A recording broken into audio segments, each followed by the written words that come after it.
Well, hello everyone. This is Mike Koffel here from 361, and today's vlog is about domain names. When you're starting your new company, you're going to need a domain name because you're going to need a website and you're going to need an email, and that all has to be connected to your domain name.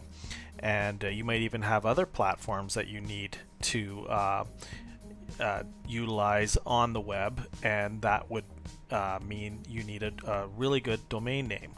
Now, one thing people don't realize is once they start their own company is the domain name doesn't exactly have to be what your company name is. It can be a little bit different, only because sometimes if you're called like Sam's Meat Shop, then it might be not available on the web for Sam's.com, for example.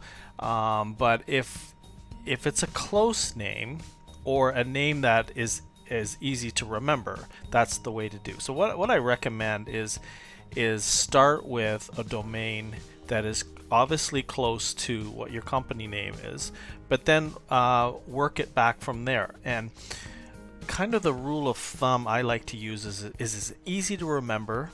Is it easy to say? Is it easy to communicate? Because you might have different customers from different cultures, from different parts of the world, that you might have to say your domain instead of email it, or and they might not catch it right, and everybody hears things differently, and when you write down a domain or an email address, everybody knows something gets mangled. So what we recommend is make it easy so that you can communicate that. So when I'm picking a domain, I use a company called namespro, but you can use any company you want out there, like GoDaddy or Google, for example. You can get a domain with. But what I use namespro, and I'm happy with them. They're a Canadian company. So when you're thinking of your domain, remember that the classic .ca or .com doesn't always have to apply anymore. You can do other ones, .net, .org, .biz.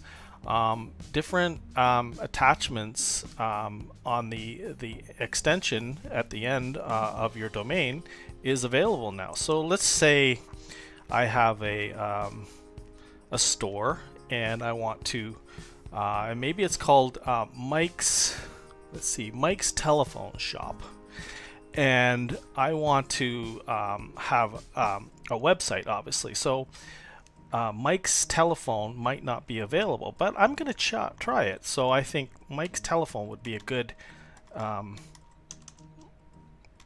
domain, so I'm going to try it. Let's try Mike's Telephone. Now, I kind of broke my own rule here because it's not necessarily a great name, but it is available, as you can see. Mike's Telephone, mikestelephone.com, .net, all of those are available. So that's really great.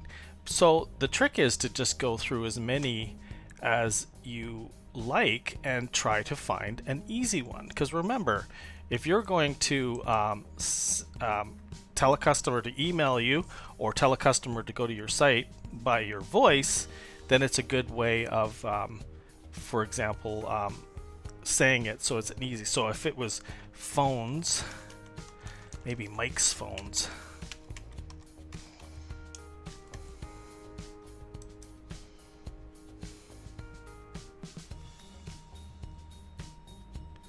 Well, I could do that in Canada. I couldn't do that .com, it's not available, but I could do .net, I could do .org or .biz. And all of these items here, obviously this is how your email will look. So if you had your first name, or if I picked this one, I could have mcoffil at mikesphones.ca, or I could have Mike at mikesphones.ca, or I could have mcoffil at mikesphones.ca, or I could have, customer service at mikesphones.ca. But that will be what your email is based on your domain. So that's just a quick domain topic today, guys. And if you have any questions, we'd be happy to talk to you and work a domain through for you in terms of building a website or emails and so on. Just remember, it's Mike Hoffel here from 361, and let your dark horse run.